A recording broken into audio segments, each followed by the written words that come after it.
चतुर बहू। दुर्गा नदी के किनारे बसा एक गांव फूलपुर।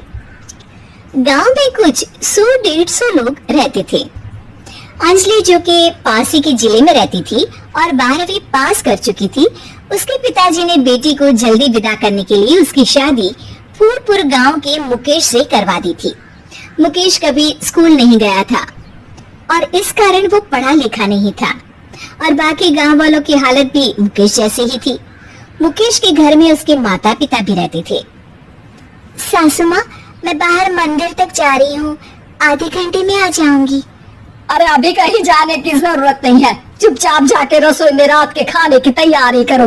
और ये घूंघट क्यों हटा लिया है तुमने?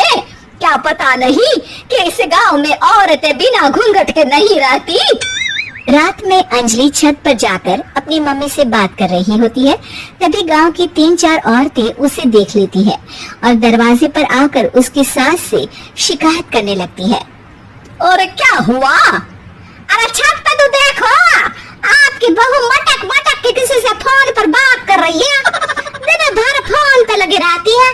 अरे कल तो मंदिर के पास वो क्या कहते हैं, सेल्फी ले रही थी।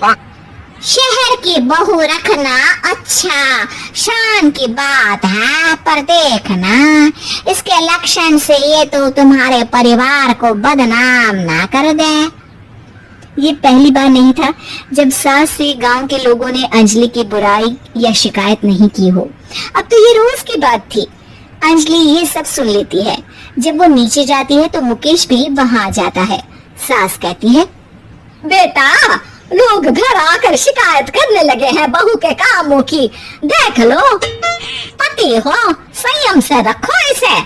माँ जी, मैं तो अपनी माँ से बात कर रही थी क्योंकि यहाँ कोई बात करने लायक ही नहीं है और अब मैं माँ के पास ही रहूंगी।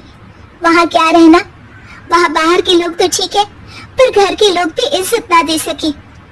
अरे नहीं नहीं अंजलि, ऐसा नहीं है, धीरे धीरे सब ठीक हो जाएगा, तुम फिक्र ना करो। अरे बस कुछ बोलना ही नहीं है, सर पे चढ़ा रखा है बहू को। सास मुकेश की नरम बात सुन के वहाँ से मुंह चढ़ाकर चली जाती है। मैं तो कहती हूँ हम दोनों शहर चले जाते हैं। मैं पढ़ी लिखी हूँ, मुझे वहाँ नौकरी भी मिल जाएगी और थोड़े दिनों में आप भी वहाँ कुछ काम ढूंढ लेना। अरे नहीं नहीं अंजलि, हम यहाँ ना गांव का खेत, माँ पिताजी को छोड़कर शहर नहीं जा सकते। माँ पिताजी को कैसा लगेगा और गांव वाले क्या सोचेंगे? ये कहकर मुकेश सोने चला जाता है और अंजलि की गांव वालों द्वारा बुराई का सिलसिला बहुत दिनों तक चलता ही रहता है। लेकिन अंजलि गुस्सा ना दिखाते हुए समझदारी से काम लेती है। बारिश का मौसम चालू हो जाता है। जोरदार बारिश से पूरे गांव में हाहाकार मच जाता है। दुर्गा नदी में बाढ़ आ जाती है और बाढ़ का पानी पूरे गांव की फसल तबाह कर देता है। फसल की ये हालत देखकर गांव वाले निराश हो जाते हैं और बात तो यहाँ तक पहुँच जाती है कि कुछ लोग तो अंजलि को इस सब का दोषी ठहरा देते हैं।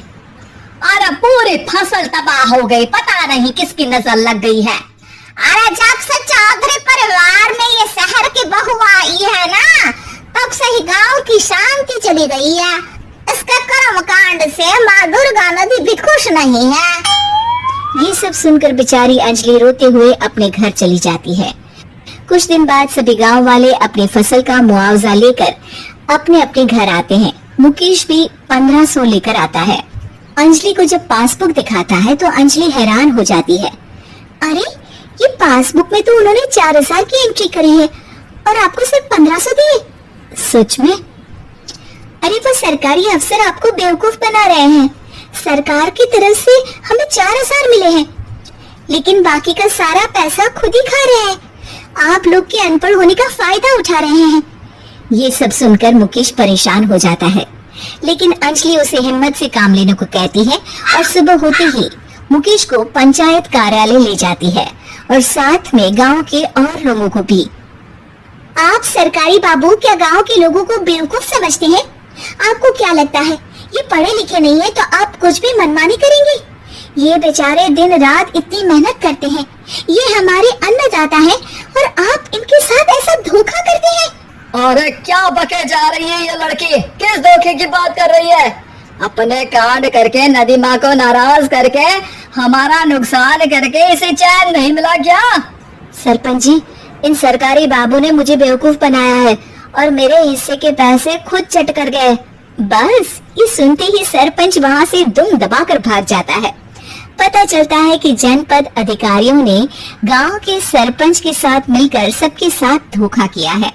सब लोगों का विरोध शुरू हो जाता है और आखिर में अधिकारी सब गांव वालों के हिस्सों के बचे हुए पैसे उन्हें लौटा देते हैं और कई दिन तक सरपंच गांव में लौटता ही नहीं।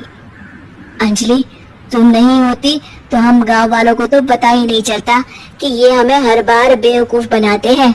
हाँ हाँ अंजलि बेटी, हमें माफ कर दो। हम सब तुम्हें बुरा भला कहते रहे, लेकिन तुमने ही आज हमें बेवकूफ बनाने से बचाया है। हमें तुम पर गर्व है बेटी। अब समझ आया कि सरपंच तुमसे नहीं, तुम्हारे पढ़े लिखे होने से नफरत करता था।